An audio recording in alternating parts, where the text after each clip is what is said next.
Malawi Today.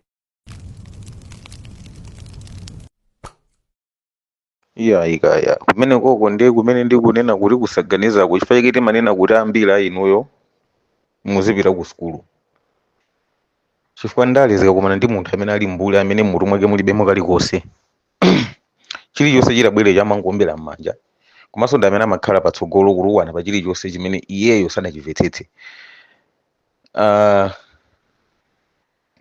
Kafe Maulidi audio yake taimva wayankhula ndipo ati pamene Kafe Maulidi wakuwuzani kunena kuti apanga zonse ndi MCP mwina mundiuza ndinuyo, can you tell me? Interview yake ya Kafe Maulidiyo taimva, inu mwaimva, ine ndaimva, ndipo amalawi taimva.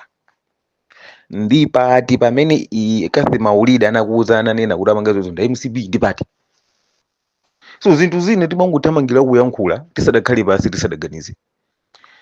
Munthu kupanga ripoti zimene waona sizitanthauza kunena kuti mupange conclude kuti amene wapanga zonse mwakuti because there is no any evidence on this.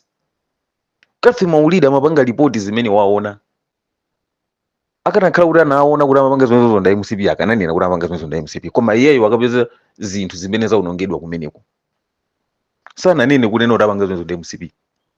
Choyambira ndi chimene yoyo. Chachiwiri ndichi, iyeyo pa ntchito yake ya utolankhani Kafe Maulidi walephera. Pa ntchito yake ya utolankhani Kafe Maulidi walephera. Ndikuti walephera chifukwa chani? Asanalembe nkhaniyo mu news zisanalengezedwa pa wireless amenera kukapezanso anthu ena amene amakhala ku manyumba amene wowo nkukafufuza kumbali yawo kuti akafotokoza zotani. Komano apapa apita ku State House akapeza kunkhani kumeneko ajambula zithuzi angocheza ndi anthu ena amene apeza kumeneko, iwo angotenga zimenezo nkuzipanga publish mu news nkuzibweretsa pa air osakafusa anthu amene amakhala wokali kumeneko woroda kudziwapo chani pa nkhani imeneyi. Utolankhani apapa wakanika. Chifukwa chake ena akakunena kuti ine sindikudabwa ena akamanena kuti iye uja walandira 50 million kati walandira ndalama ku DPP kuti azilemba zimene zizi, sindikudabwa because pa utolankhani yeyo things were not supposed to be like this. To say the truth here kuti tikambe zoona chimene amene akupanga ndikuva mbali iyi apita kumene kuja akafufuza ku State House kuja akapeza ku anthu awafunso amene kuja apireso kwa anthu amene amakhala m'manyumba awo akafuse. Zinthu zizikhala kuti zikubalansa. Ndi chifukwa chake nafe timanena kuti this is a planned stage pofuna kubera drama. Okay, zili ngati kunena kuti ana mulipo 6 pa khomo kena kapana kena nkambava kovuta akapite ku kitchen kakabe ndiwo kamaliza kuba ndiwo kamwana komweko nkunyamuka kuthamanga straight kwa makolo ake kukauza kuti mukapita ku kitchen mukapeza kuti mporo mulibe ndiwo oje ndi wakulu wakuti. Izozo zimene kupanga DPP aononga akuthamanga akupita ku media ngukalenga media tabwera ndimukone zile ku State House anthu aja nkuthamanga kuchokera ku media ku ma radio stations ngupita mlicho kujambula nawonso malamulo akhale pasi afufuze bwino mofatsa akuthamanga kumene uja ngolengazo kumene kujako nazoni pa air ukajambula ukalembalemba mu news. Kodi bwanja awo sanafusa amene amakhala kumeneko bwanja osafusa akaya amene wawo kuti amve mbali yawo ndipo napakizo kupereka mafunso ambiri. There are lots of questions ofunika mayankho because even iso media waso nawonso titamanena kulena kuti aja ndalama alandira ndalama guna wake sikuti kuganiza kuti kuti ngalakwitse yayi kutenga ndi imene iwonso apangira zinthu zawo apa. So there is no way ife tingamabwere pano nkumakhulupirira zinthu ali just because zachoka kuma media houses odziwika ndiye kuti ife tikazikhulupirira zinthu zonzona kapena ife tayankhula ndi Kafe Maulidi ndiye kuti zinthu zonzona. There are lots of things behind this. Kuseli kukuchitika zinthu zambirimbiri anthu amalandira ndalama ncholinga chonena kuti ayuze mwina radio station ina yake kapena ma newspaper ina yake just to confuse people. Umu ndimene propaganda imayendera koma zimatengera anthu amene adapita mklasi adalowa mklasi amaganiza bwino chifukwa ndale zikakumana ndi munthu amene ali mbuzi yoti mklasi sidapite ndi ngozi pali ngozi yopsa kumene kujako kuli ma CCTV cameras sizingatheke ku State House kuti kulibe ma CCTV cameras sizingatheke. Ma CCTV cameras aliko. Why can't you go ku ma CCTV cameras aja ukatenga kuona kuti amene apanga zinthu ndani zokukanika pati nkhani itamba kalekale tatamba dzulo kuyiona palibe munthu amene akamba koza ma CCTV cameras. Why akuopa chani? akuopa chani?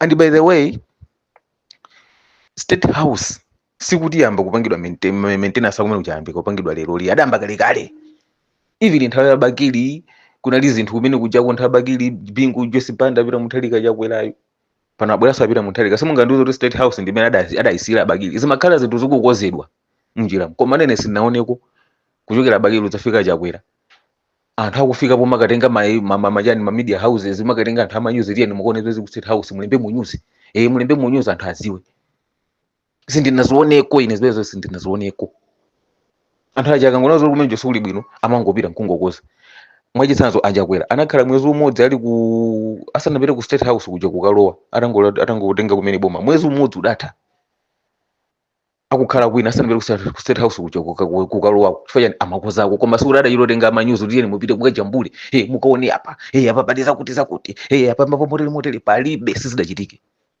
pano pa zimene zikuchitika chifukwa akukozekera kuti kutsogolo after tikalozana zalazi tidzangomva kuti ayi kufunika 15 billion pa 15 billion ipo yokakoza zinthu zimene akakozezo ndoti ndi 1.5 billion olo mwina so yachulukanso imene yoyo mwina 800,000 inayo ndoti agaone gawane kuba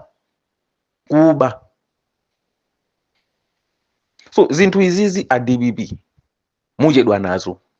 Malawi wapano si Malawi wogona. This is 20th century. Simmene tidalili makolo athu ama 1960 chakuti 70 chakuti ma 1980 chakuti ma 1990s chakuti this generation the generation yanthu ophunzira anthu ozindikira tisamapusitsanepo pano yayi tangopangani zoti mukoze dziko mavuto amene mwapezawa. Sugar wajoka pa 3,700 pano ndi 5.5 chimanga chikuthamangira 97 madelena 95,000 madelena ku Blantyre 70,000 pano pati kunena pano ma transport akwera pano pakuti ujokeka kunzuzu upite ku Lilongwe pakufunika malomwa 60 pakufunika 80,000 akwera zinthu zakwera mafuta ndawo akwera kwaja pano payagwa tulandika ndi 240 zinthu zili chipwirikiti malomwa koza zimene zomuli bizo limbana ndi zinthu zozizira takozani izizi izo sati muthawi muzimu attention thawi kumavuta amene aliliwa azipita kunaku takozani izi mavuta amene alipo akakhala pita Mutharika ndawo akungotenga maudindo nkumapatsa anthu oti ali mabelo nthumba pankhani zakarangali yeti munthu yemweyo pita Mutharika anakayima pansanje nkukanena kuti adzathetsa karangali iye ayi ndidzathana ndi anthu opanga zakarangali lero akatenga anthu omweyo amene ali mabelo nthumba pankhani zakarangali zomwezo nkuapatsa maudindo andifeyo tikuzibwera pano nkumombera m'manja akuti apita Mutharika nankhula speech yabwino yachipereka chilimbikitso chayo chopereka kwa Malawi chili pati.